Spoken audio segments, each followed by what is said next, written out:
கதை கதைகள் டிவி. அது ராமபுரம் அப்படிங்கிற ஒரு அழகான கிராமம். அங்க ரமணம்மா அப்படிங்கிற ஒரு வயசான பாட்டி இருந்தாங்க. அவங்க செய்யற வேலை எல்லாமே வித்தியாசமா இருக்கிறதுனால அந்த ஊரை சேர்ந்தவங்க எல்லாருமே அவங்கள பைத்தியக்காரின்னு சொல்லிக்கிட்டு இருந்தாங்க. அதே ஊர்ல ராஜையா அப்படிங்கிற ஒரு ஜமீன்தார் இருந்தாரு. அவருக்கு ஒரே ஒரு பொண்ணு வள்ளி. வள்ளி ரொம்ப புத்திசாலி. அவ பட்டணத்துல படிச்சுக்கிட்டு இருந்தா. அந்த வருஷம் லீவ் விட்டதுனால அவ அவங்களுடைய ஊருக்கு வந்திருந்தா. வள்ளி அவங்க அம்மா கிட்ட இப்படி சொன்னா, அம்மா, நான் ஊருக்குள்ள போய் சுத்தி பார்த்துட்டு வந்துடுறேன். அப்படி பொம்பளை பொண்ணு தனியா ஊருக்குள்ள போக கூடாதுமா. வேணும்னா உன்னுடைய நண்பர்கள் எல்லாரையும் வீட்டுக்கு கூட்டிட்டு வந்து பேசிக்கிட்டு அவங்க கூட பேசுறதுக்காக மட்டும் இல்லாமா ஊரை சுத்தி பார்க்கணும் போல இருக்கு. சின்ன வயசுல சுத்தி பார்த்ததே இல்லையா, இப்ப மறுபடியும் சுத்தி பார்க்கணும் போல ஆசையா இருக்குமா. ஆனா இப்ப நீ சின்ன பொண்ணு இல்லையேமா. வயசு பொண்ணு ஊருக்குள்ள சுத்திக்கிட்டு இருந்தா 4 பேரு 4 விதமா பேசுவாங்க. வீட்டுல அமைதியா இரு அப்படின்னு சொன்னா எதுக்கு நீ அடம் பிடிச்சுக்கிட்டு இருக்க? அப்பதான் அங்க ராஜையா வந்தாரு. என்ன லக்ஷ்மி, இப்ப என் பொண்ணு ஊருக்குள்ள போனா என்ன தப்பு? படிச்ச பொண்ணு ஒரே இடத்துல எப்படி இருப்பா? சின்ன வயசுல உங்க அம்மா உன்னை எப்படி வளர்த்தாங்களோ அதே மாதிரி என் பொண்ணை நான் வளர்க்க மாட்டேன். 4 பேர் எப்படி இருக்காங்களோ அவளும் அப்படியே இருக்கட்டும். பட்டணத்துல இப்படி பச்சை பசேல்னு இருக்குமா? ஊர்ல தான் இப்படியெல்லாம் வந்து பார்க்க முடியும். நல்ல அப்பா, நான் என்ன சொன்னாலும் வேண்டான்னு சொல்ல மாட்டாரு. அப்பா, நான் ஊரை சுத்தி பார்த்துட்டு வந்துடுறேன். அப்படி வள்ளி அவளுடைய தோழியான கீதா கூட சேர்ந்து ஊரெல்லாம் சுத்தி வர ஆரம்பிச்சா. அப்படி வள்ளி கீதா 2 பேருமே சந்தோஷமா பேசி சிரிச்சுக்கிட்டு ஊரை சுத்தி பார்த்துக்கிட்டு வந்துகிட்டு இருந்தாங்க. அதுக்குள்ள மதிய நேரமும் ஆச்சு. வள்ளிக்கு ரொம்ப தாகமா இருந்துச்சு. வள்ளி, இன்னைக்கு ரொம்ப சுத்தி பார்த்துட்டோம்ல? ஆமா ஆமா, எனக்கு ரொம்ப தாகமா இருக்குடி, தண்ணி வேணும். அதோ அங்க கிணறு இருக்கு, 2 பேரும் போய் தண்ணி குடிக்கலாம் அப்படின்னு சொல்லி 2 பேரும் கிணத்துல இருந்து தண்ணி எடுத்து தேவையான தண்ணியை குடிச்சு மிச்ச தண்ணிய ஒருத்தங்க மேல இன்னொருத்தங்க ஊத்தி வீணாக்கிக்கிட்டு இருந்தாங்க. அடியே கீதா, என்னை இப்படி சுத்தமா நினைச்சிட்டல, இரு நான் என்ன பண்றேன்னு பாரு. ஐயோ, இவ்வளவு தண்ணிய நான் ஒன்னும் உன் மேல ஊத்தலையே. அப்படி தண்ணிய வீணாக்கிக்கிட்டு இருந்த அந்த 2 பொண்ணுங்க கிட்ட ரமணம்மா வந்தாங்க.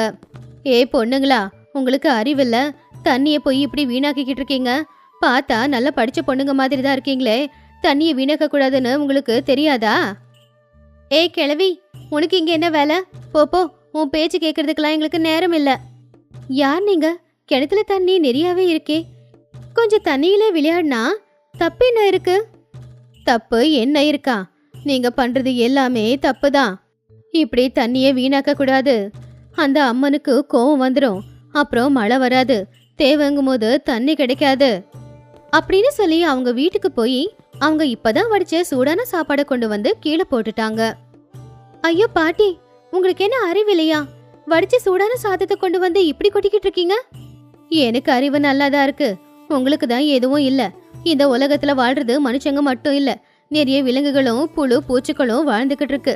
எப்பவுமே நாம நமக்காக மட்டுமே யோசிக்க கூடாது, அதுங்களுக்காகவும் கொஞ்சம் யோசிக்கணும். அப்பதான் நாளைக்கு நமக்கு தேவைப்படும் போது அதுங்க வந்து நமக்கு உதவிகளை செய்யும். விடுவள்ளி, அந்த கிழவி அப்படிதான், எப்பவுமே இப்படிதான் பைத்தியக்காரத்தனமா ஏதாவது ஒரு வேலையை செஞ்சுக்கிட்டு இருப்பாங்க. ஊருக்காரங்க அதனாலதான் பைத்தியம்னே கூப்பிடுறாங்க.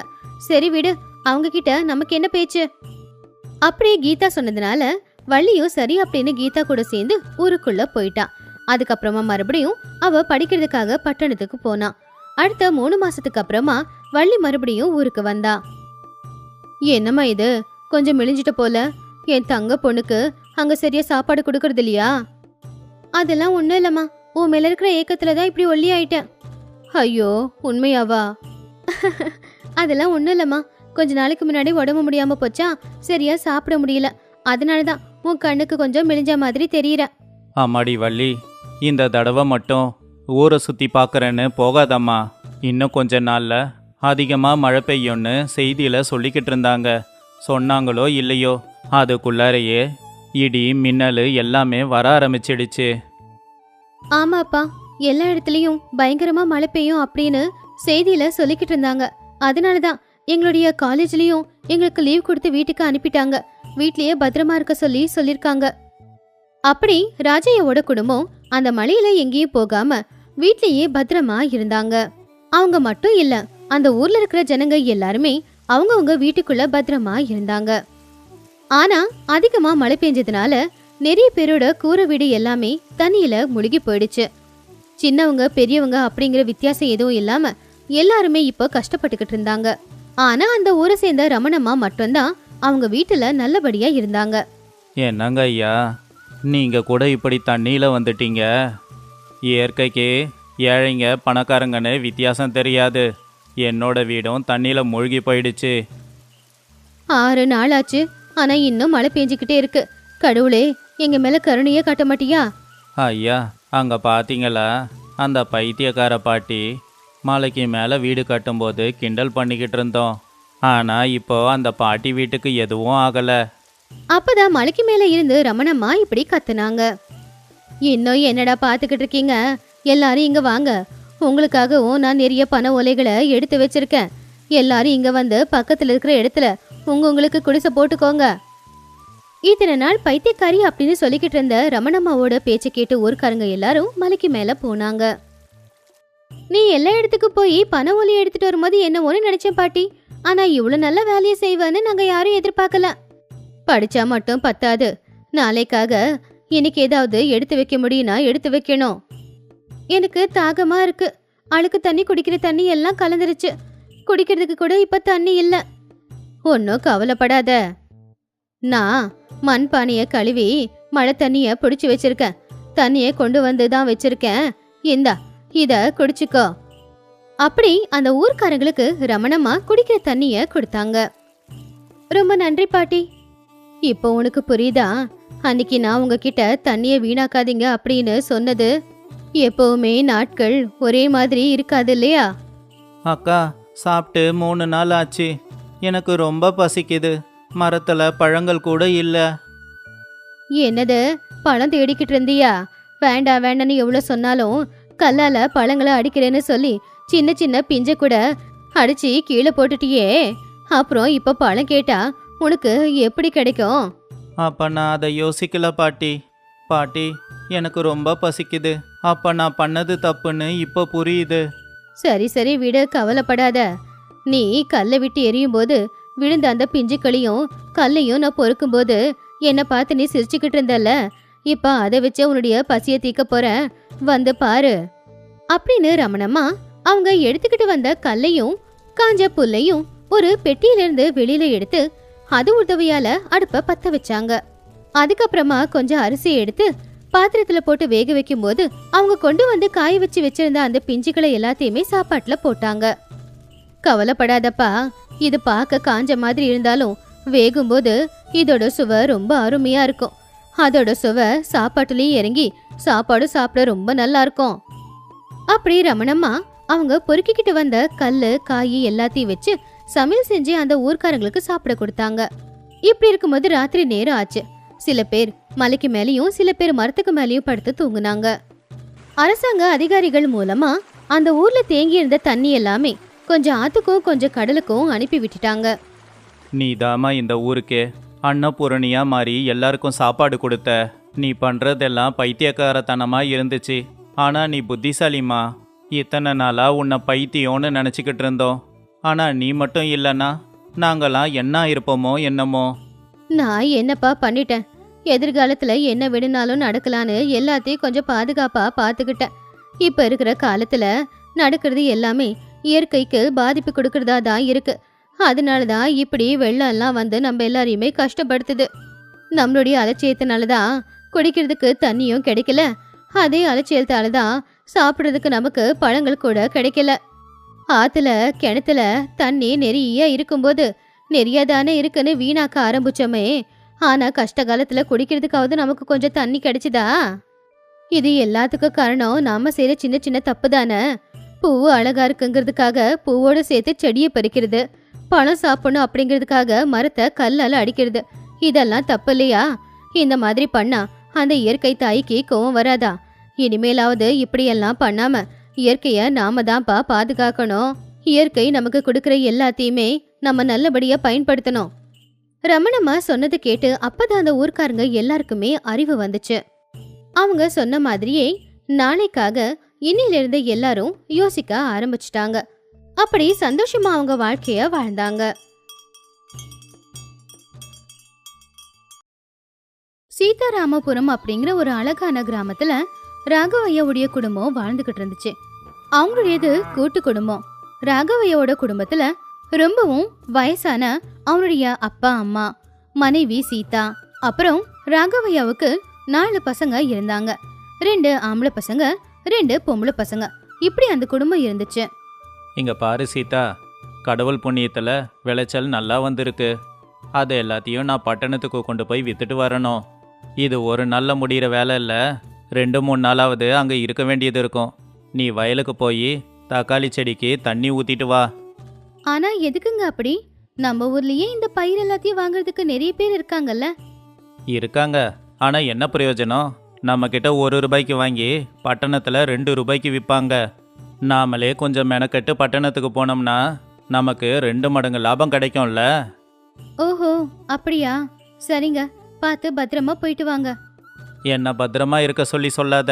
பசங்களையும் அப்பா அம்மாவையும் நீ பத்திரமா பார்த்துக்கோ. ஏதாவது பிரச்சனைனா உன் பிறந்த வீடு இங்கே தானே இருக்கு. உன் அண்ணனை உதவிக்கு கூப்பிட்டுக்கோ அப்படின்னு சொல்லி ராகவையா அவனுடைய மாட்டு வண்டியில தானிய மூட்டைகளை வச்சு பட்டணத்துக்கு கிளம்புனான். அப்படி அவன் போனன்னைக்கு ராத்திரி நேரம் வீட்டுல இப்படி நடந்துச்சு. அடியே மருமகளே, கொஞ்சம் இங்க வா. பேர பசங்களா வாங்க, உங்க தாத்தாக்கு என்னாச்சுன்னு தெரியல. உடனே தூங்கிக்கிட்டு இருந்த எல்லாருமே வேகமா ஓடி போய் பார்த்தா அங்க தாத்தா மயக்க போட்டு தரையில விழுந்திருந்தாரு. என்னாச்சு அத்தை? மாமா ஏன் இப்படி இருக்காரு? என்னவோ எனக்கு என்ன தெரியும். இந்த நேரம் பார்த்து புள்ளையும் வீட்ல இல்லையே. ஒண்ணுல அத்தை, நீங்க பயப்படாதீங்க. பசிக்கலன்னு சாயந்தரம் மாமா எதுவுமே சாப்பிடவே இல்லைல்ல, அதனாலதான் இப்படி மயக்கம் போட்டு விழுந்திருப்பாரு. டே வேணு, விஷ்ணு, தாத்தாவோட வீட்டுக்கு போய் மாமாவை கூட்டிட்டு வாங்க. அம்மா துர்கா, தாத்தாவுக்கு குடிக்க தண்ணி எடுத்துட்டு வாமா. வாணி, பாட்டி கூடவே இரு, நான் போய் தாத்தாவுக்கு கூழ் எடுத்துட்டு வரேன். அதுக்குள்ள அங்க வேணு விஷ்ணு 2 பேருமே வந்தாங்க. அம்மா, மாமா வீட்டில் இல்லையா? அவரு பட்டணத்துக்கு தான் போயிருக்காராம். அத்தை சொன்னாங்க. அவங்களும் எங்க கூட கிளம்புனாங்க. நான் தான் வேண்டாம் இருங்கன்னு சொல்லிட்டேன். நல்லதா போச்சுடா. இந்த நேரத்துல அவங்க மட்டும் வந்து இங்க என்ன பண்ண போறாங்க? துர்கா கொண்டு வந்த தண்ணிய தாத்தா முகத்துல தெளிச்ச உடனே தாத்தா எழுந்திருச்சு உக்காந்தாரு. அதுக்கப்புறம் சீதா செஞ்சு கொடுத்த கூழை சாப்பிட்டு அதுக்கப்புறமா நிம்மதியா படுத்து தூங்குனாரு. சரிம்மா சீதா, கொஞ்ச நேரம் உன்னை நான் ரொம்ப கஷ்டப்படுத்திட்டேன். நீ போய் படு. பண்டிகை வேற நெருங்குதில்ல, வீடை வேற சுத்தம் செய்யணும். நாளைக்கு புதன்கிழமை, அதனால நாளைக்கே வீட்டை சுத்தம் செஞ்சு பலகாரம் எல்லாத்தையுமே செஞ்சு வச்சுடு. பக்கத்து வீட்டுக்காரங்களுக்கு கொடுக்கணும்ல. ஆ சரிங்க அத்தை. அதுக்கப்புறம் சீதா போய் படுத்து தூங்குனா. அடுத்த நாள் காலையில சீக்கிரமா எழுந்திருச்சு வீடெல்லாம் சுத்தம் செஞ்சுக்கிட்டு இருந்தா. பசங்களுக்கு பரீட்சை வேற நெருங்குதில்ல, அவங்கள எழுப்பி படிக்க சொல்லணும் அப்படின்னு சொல்லி சீதா பசங்க எல்லாரையுமே எழுப்புறதுக்காக போனா. நேத்து ராத்திரி தூங்குறதுக்கே ரொம்ப நேரம் ஆயிடுச்சு. அதுக்குள்ள ஏமா வந்து எழுப்புற? பரீட்சை நெருங்குதில்லப்பா, எழுந்திருச்சு படிங்கப்பா. அப்படி பசங்களை எழுப்பி கொஞ்ச நேரம் படிக்க சொல்லி அவங்கள தயார் பண்ணி பள்ளிக்கூடத்துக்கும் அனுப்புனா. அதுக்கப்புறம் பண்டிகைக்காக வீடு எல்லாத்தையுமே சுத்தம் செஞ்சா. அதுக்கப்புறம் பலகாரங்களை செஞ்சுக்கிட்டு இருந்தா. அப்படியே மாமியார் மாமனாரையும் கவனிச்சுக்கிட்டா. என்ன சீதா இது? இந்த துணி தோச்சி எவ்வளவு நாள் ஆச்சு? எத்தனை தடவை சொல்றது அண்ணனைக்கு துணிய அண்ணனுக்கே தோச்சு போடுன்னு? என்னத்த, நேத்து தானே துணி எல்லாத்தையும் தோச்சு போட்ட. என்னவோ நீ சரியா துவைக்கல போல, மறுபடியும் துவைச்சிடு. துவைச்ச கையோட காஞ்சதும் அதை இஸ்திரியும் போட்டு வச்சிடு. அது எல்லாம் என்னுடைய புது புடவை. அதுக்கப்புறம் சாயம் போற மாதிரி துவைக்க போற, பார்த்து துவைச்சு போடு. அப்படி இல்ல அத்த, கிணத்துல தண்ணி அந்த அளவுக்கு இல்ல. ஆத்துக்கு போய் தண்ணியே கொண்டு வர முடியாது. சரி, அங்கேயே கொண்டு போய் துவைச்சு போடலானாலும் நீங்க ஒத்துக்க மாட்டீங்க. அதெல்லாம் எனக்கு தெரியாது. துணி எல்லாத்தையுமே இன்னைக்கே துவைச்சாகணும். போய் ஆத்துல இருந்து தண்ணியை கொண்டு வந்து துவி. அங்கேயே துவைக்க போனனா யாருக்கிட்டையாவது பேசி துணியை ஆத்துல அப்படியே விட்டுருவேன். உன் வயசுல இருக்கும்போது நான் இதை விட அதிகமாவே வேலை பார்த்துருக்கேன். நீ செய்யறதெல்லாம் கூட ஒரு வேலை தானா அப்படின்னு சாதாரணமா சொல்லிட்டு மாமியார் அங்கிருந்து உள்ள போயிட்டாங்க. பாவம் சீதா ஆத்துக்கு போய் தண்ணிய கஷ்டப்பட்டு வீட்டுக்கு கொண்டு வந்தா. அதுக்கப்புறமா அவங்க மாமியாருடைய துணி எல்லாத்தையுமே துவச்சி காய போட்டுட்டு வீட்டுக்குள்ள போனா. ஆமா சீதா, நேத்து மாதிரி கொஞ்சம் கூழ் கரைச்சி கொடுமா. உடம்பு சரியில்லை, சாப்பாடு செரிக்காது. சரிங்க மாமா, இதோ இப்பவே செஞ்சு கொடுக்கறேன். இப்படி எல்லா வேலையும் செஞ்சு சாப்பிட்றதுக்காக சீதா உக்காந்தப்போ புருஷன் சொல்லிட்டு போன வேலை ஞாபகத்துக்கு வந்துச்சு. வயல்ல இருக்கிற தக்காளி செடிங்களுக்கு தண்ணி ஊத்தவே நான் மறந்துட்டேனே அப்படின்னு சொல்லி வேகமா தோட்டத்துக்கு போய் செடிங்களுக்கு தண்ணி விட்டுட்டு வீட்டுக்கு வந்தா.